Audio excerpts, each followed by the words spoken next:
Hello traders, Gary Wagner here. It is Monday, August the 6th, 2012, approximately 11:15 in Honolulu, 5:15 in New York, and this is the daily report for gold and silver. Nice showing, nice move to the upside today in both gold and silver. Platinum and palladium are down. As we go into the afternoon session, morning session is closed. We are up about $8 on the day, 16.11, 16.12 bid-ask spread in the cash. As you can see, August gold currently trading 16.10.10. Silver also trading higher on the day, currently up about 8 cents. As you can see, current print is 27.83, low 27.53, and a high of 28.11. As we see gold trading higher today, it is obviously pushing off some news that appeared in the European Union, as well as deciphering and taking in a full reaction to Friday's payroll report here in the United States. When we take a look at this market, we can see that it is quickly approaching the resistance area, at least the resistance area that has been unable to be breached.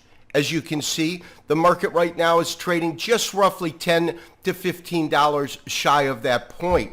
When we go ahead and blow this chart up, let me do that for us here. What you can see, and this of course is a daily chart, cash market chart. We talked about this a little bit on Friday, but support here, resistance in this area, and once again it certainly looks like we're making a stab back towards this particular price point. The other thing that is absolutely worth noting is that if you take a look at these recent lows, and I am going by the body size predominantly on this, but when we take a look at this particular area, these lows that we've received, you can see them here, clustered here, and then the next set of lows right in here. The one thing that is characteristic of this particular price move is that we are seeing a series of higher lows, as you can see here, here, and then of course right in here. Now, to me, that is significant. Why? Because when we take a look at this market in the past, what we have seen is that the market would come down, make a low, here's a lower low right in here, but really, ever since, call it mid-May in the marketplace itself, the one thing that seemed very, very certain was that we were forming a base and a good level of price support here. However, you can take a look and count the number of times that price point was tested. On a daily basis, it was pretty much all through the end of May. We then go into June. June takes us up to these tops where we find resistance. When it comes down, we do have a higher low, but the market then is pretty resilient, moves back up, and as you can see, it once again reaches these particular areas and areas of price support. In other words, they're not really making lower highs. However, that isn't the case in this time period, because what we are seeing is really ever since the end of June, we have had a succession of lower highs and a flat top, meaning that we've got resistance pretty much at that same area, 1630. What's my sense? Well, I really need to see the market break above this particular resistance area before I really believe that it's broken out of the range to the upside.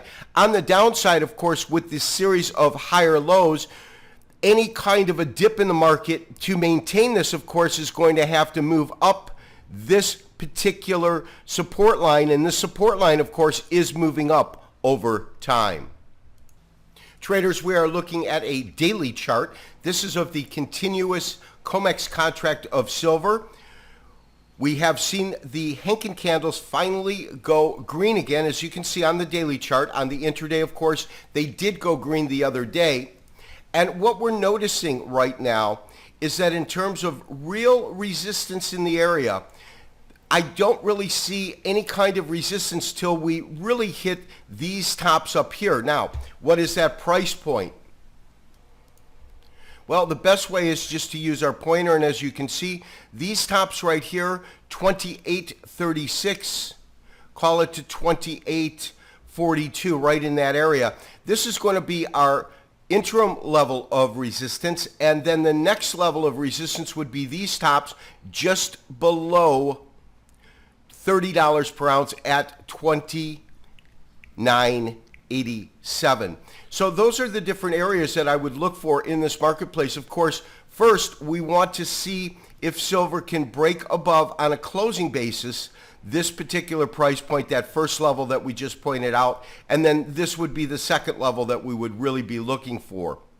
This has been Gary Wagner, wishing you as always good trading. We'll talk to you tomorrow on Tuesday for another daily update and review. Bye-bye.